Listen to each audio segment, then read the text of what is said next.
Hello everyone, welcome back to my channel. CG pre BEd and pre DElEd का आप लोगों का second counselling का लास्ट एडमिशन प्रोसेस चल रहा है। एंड आज के वीडियो में हम देखने वाले हैं, बहुत से स्टूडेंट का कमेंट आ रहा है कि अगर हम एडमिशन ले लेते हैं तो क्या हम ओपन काउंसलिंग या फिर थर्ड काउंसलिंग होगा उसमें हम फिर से काउंसलिंग करा सकते हैं या नहीं, साथ ही आगे का आपका क्या प्रोसेस होने वाला है। बहुत से स्टूडेंट को एक बार भी कॉलेज अलॉट नहीं हुआ है तो उनको किस तरीके से कॉलेज अलॉट हो सकता है, आज की वीडियो में हम डिटेल से देखने वाले हैं। वीडियो को अंत तक देखिएगा।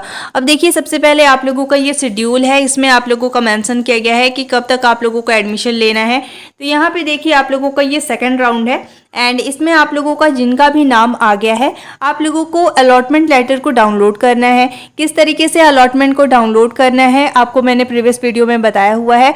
अगर आपने उस वीडियो को नहीं देखा है तो डिस्क्रिप्शन में मैं उसका लिंक प्रोवाइड कर दूंगी, आप उस पर क्लिक करके देख लीजिएगा और सही तरीके से आपको अलॉटमेंट लेटर को डाउनलोड करना है। साथ ही देखिए क्या क्या डॉक्यूमेंट आपको लेकर जाने हैं, इस पे मैंने डिटेल में वीडियो बना के चैनल पे शेयर किया हुआ है। अभी रिसेंटली मेरे पास एक कॉमेंट आया था कि जो अलॉटमेंट लेटर में हमारा डॉक्यूमेंट्स बताए गए हैं क्या सिर्फ हमें वही डॉक्यूमेंट लेकर जाने हैं। सो देखिए आप लोगों को एक्सेप्ट दैट डॉक्यूमेंट जो आपका अलॉटमेंट में गिवन है उसके अलावा भी आप लोगों के कई डॉक्यूमेंट्स लगते हैं। तो मैंने आपको बताया हुआ है कि क्या क्या डॉक्यूमेंट लगेंगे, इसमें मैंने डिटेल में वीडियो बना के चैनल पे शेयर किया हुआ है, तो वहां पे आप देख सकते हैं या फिर डिस्क्रिप्शन में मैं उसका लिंक प्रोवाइड कर दूंगी, उस पर आपको क्लिक करके देख लेना है और सारे डॉक्यूमेंट्स को प्रिपेयर रखने हैं। साथ ही देखिए जिन भी स्टूडेंट का नाम नहीं आया है आप सभी को भी सारे डॉक्यूमेंट्स, क्योंकि देखिए आप लोगों का थर्ड काउंसलिंग होगा या फिर ओपन काउंसलिंग आगे जो भी प्रोसेस होगा उसमें आप लोगों का इंस्टेंट प्रोसेस देखने को मिलते हैं, तो आप लोगों को सारे डॉक्यूमेंट्स को रेडी करके रखने हैं। लेकिन अगर आपका नंबर बहुत कम है, अगर आप लोगों का नंबर 40 से कम है तो आई एम टेलिंग यू कि आप लोगों को थोड़ा मुश्किल हो सकता है एडमिशन लेने में, अगर आप लोगों का थर्ड काउंसलिंग होता है तो। लेकिन अगर आप लोगों का ओपन काउंसलिंग होता है तो वहां पे ये प्रोसेस होता है कि जो पहले जाता है साथ ही आप लोगों का मेरिट वहां पे निकलता है। तो अगर कॉलेज बेसिस पे कम कम नंबर वाले स्टूडेंट अप्लाई किए हुए हैं तो वहां पे आप लोगों को ओपन काउंसलिंग में एडमिशन मिल सकता है। लेकिन अगर आपका थर्ड काउंसलिंग होगा तो उसमें आप लोगों का कट ऑफ हाई जा सकता है, ठीक है। तो ऐसे में कम नंबर वाले स्टूडेंट का चांस कम हो जाता है। बाकी देखिए अभी जितने भी स्टूडेंट का नाम आया है आप लोगों को अलॉटमेंट लेटर और सारे डॉक्यूमेंट्स को रेडी करके जाके महाविद्यालय में एडमिशन लेना है। आप लोगों को टाइमिंग दिया गया है 31 तारीख से 6 तारीख, तो 6 तारीख आप लोगों का लास्ट डेट है। और साथ ही देखिए बहुत से स्टूडेंट का ये डाउट है कि कब तक हम कॉलेज को रिजेक्ट कर सकते हैं। अगर आपको कॉलेज को रिजेक्ट करना है तो आप लोग अभी डिसाइड कर लीजिए कि आपको उस कॉलेज में एडमिशन लेना है या नहीं लेना है। इसके बाद देखिए 5 तारीख तक आपको ट्राई करना है कि आप कॉलेज को रिजेक्ट कर दे। अगर आपको एडमिशन लेना है तो आप देखिए, अगर मान लीजिए आप किसी भी रीजन से 5 तारीख तक अगर एडमिशन नहीं ले सकते और 6 तारीख को ही आपको एडमिशन लेना है तो आप उससे पहले ट्राई कीजिए कि अलॉटमेंट लेटर को आप लोग डाउनलोड कर लीजिए और इसके बाद आपको जब भी एडमिशन लेना होगा आप सारे डॉक्यूमेंट्स के साथ जाकर महाविद्यालय में एडमिशन ले सकते हैं।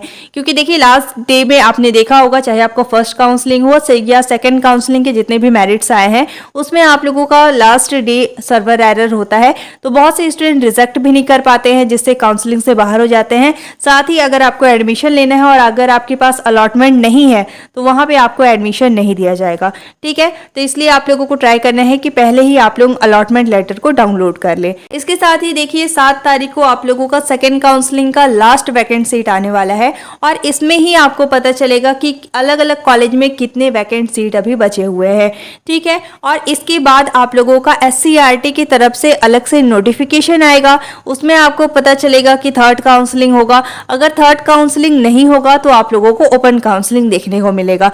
थर्ड काउंसलिंग कैसे होता है या ओपन काउंसलिंग किस तरीके से होता है, किस तरीके से डायरेक्ट आपको महाविद्यालय में जाकर लिस्ट में चेक करके आपको एडमिशन लेना होता है, इस पे मैंने डिटेल में वीडियो बना के चैनल पे शेयर किया हुआ है, तो वो वीडियो आप देख सकते हैं। आप मेरे चैनल पे विजिट करके बीएड एंड डीएलएड से related different kind of videos देख सकते हैं। साथ ही आप चाहे तो डिस्क्रिप्शन में मैं उसका लिंक प्रोवाइड कर दूंगी, उस पर आप क्लिक करके देख सकते हैं। क्योंकि आगे का प्रोसेस आप लोगों का यही होने वाला है, तो आप लोगों को एक बेसिकली आइडिया होना चाहिए कि थर्ड काउंसलिंग क्या है या ओपन काउंसलिंग क्या है। अब देखिए यहाँ पे आप लोगों को कुछ इंपॉर्टेंट पॉइंट्स बताए गए हैं जिसमें आप लोगों को पता चलेगा कि आप लोगों को किसको एडमिशन दिया जाएगा और किसको नहीं दिया जाएगा। सबसे पहले नंबर पे देखिए यहाँ पे बताया गया है कि डीएलएड पाठ्यक्रम में प्रवेश के लिए किसी भी मान्यता प्राप्त बोर्ड से आप लोगों का 12th क्लियर होना चाहिए न्यूनतम 50% अंक के साथ, ठीक है। इसके साथ ही देखिए छत्तीसगढ़ राज्य में आरक्षित वर्ग, जो आरक्षित वर्ग के हैं उनको 5% की छूट भी दी जाती है। इसके साथ ही देखिए आप लोगों का एज क्राइटेरिया क्या होगा। तो यहाँ पे बताया गया है कि डीएलएड पाठ्यक्रम में प्रवेश के लिए न्यूनतम आयु आप लोगों का 1 जुलाई 2024 की स्थिति में 17 वर्ष होगी और अधिकतम 33 वर्ष से अधिक नहीं होनी चाहिए। और इसके साथ ही देखिए अनुसूचित जाति, अनुसूचित जनजाति, अन्य पिछड़ा वर्ग यानी नॉन क्रीमी लेयर के संवर्ग अभ्यर्थी को छत्तीसगढ़ शासन सामान्य प्रशासन विभाग के द्वारा निर्देशों के अनुसार आप लोगों को छूट भी दी जाती है। यहाँ पे देखिए आप लोगों का बताया गया है कि आप लोग अगर मान लीजिए आप कॉलेज में एडमिशन ले लेते हैं, ठीक है, और इसके बाद भी अगर आपको एडमिशन चाहिए, जैसे आप थर्ड काउंसलिंग कराना चाहते हैं तो आप लोग थर्ड काउंसलिंग करा सकते हैं या फिर नहीं करा सकते हैं। यहाँ पे आप लोगों को क्लियरली मेंशन किया गया है। साथ ही देखिए बहुत सारे स्टूडेंट का कमेंट आ रहा था कि हम एडमिशन करा चुके हैं तो फिर हम वहाँ पे एडमिशन क्लोज करके क्या हम फिर से काउंसलिंग करा सकते हैं। तो यहाँ पे देखिए आप लोगों को क्लियरली मेंशन किया गया है कि आवंटित महाविद्यालय में प्रवेश लेने के बाद अभ्यर्थी पुनः पंजीयन या विकल्प फॉर्म नहीं जमा कर सकेंगे। मीन्स आप लोगों को अलग से काउंसलिंग कराने का मौका नहीं दिया जाएगा।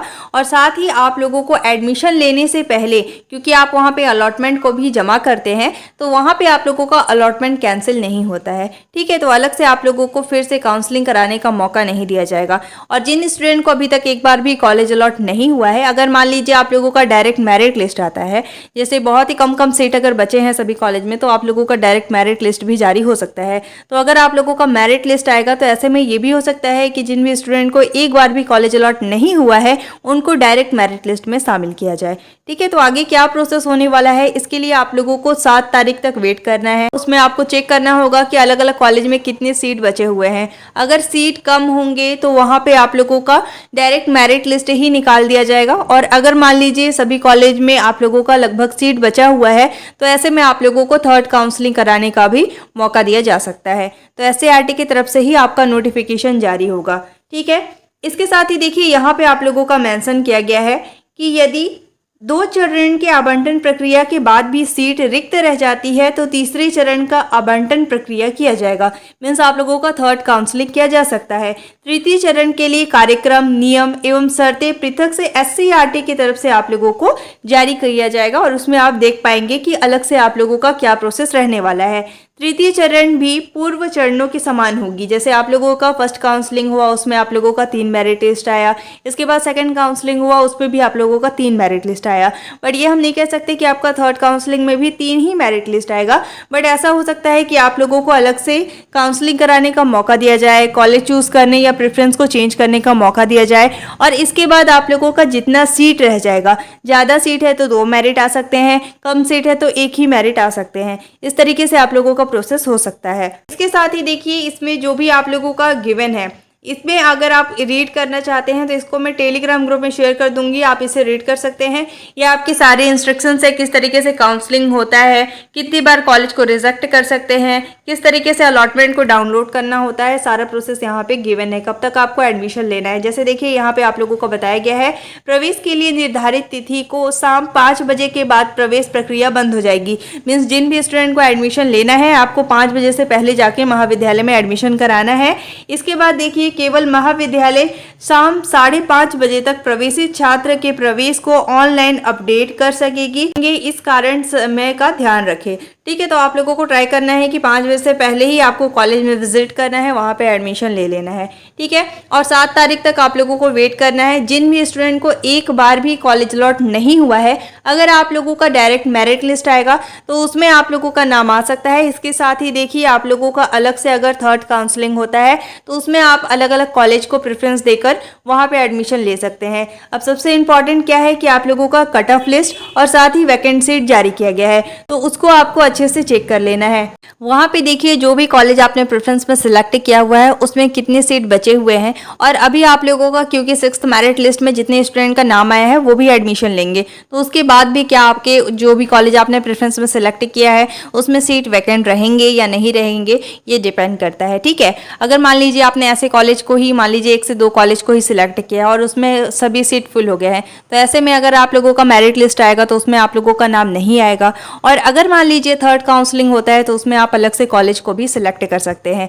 तो आप लोगों को पहले से एक तरीके का लिस्ट बनाकर रखना है कि आप लोग कौन से कॉलेज में एडमिशन लेना चाहते हैं, उसमें ज़्यादा सीट बचे हैं या नहीं, साथ ही कट ऑफ किस तरीके का गया है उस कॉलेज में। अगर आपका अच्छा नंबर है और आप कम सीट वाले कॉलेज को भी अगर सिलेक्ट करते हैं तो आपका नाम आ जाएगा, लेकिन आपका अगर कम नंबर है तो ऐसे में आप लोगों को सिलेक्ट करना पड़ेगा कि कौन से कॉलेज का कट ऑफ डाउन गया है, वैसे कॉलेज को ही आपको काउंसलिंग में सिलेक्ट करने होंगे। ठीक है, तो बेसिकली आप लोगों को अभी तो वेट करना है कि आप लोगों का SCERT की तरफ से क्या नोटिफिकेशन जारी होता है, और जैसे ही आपका कोई भी नोटिफिकेशन जारी होगा तो आपको मेरे चैनल के माध्यम से अपडेट कर दिया जाएगा।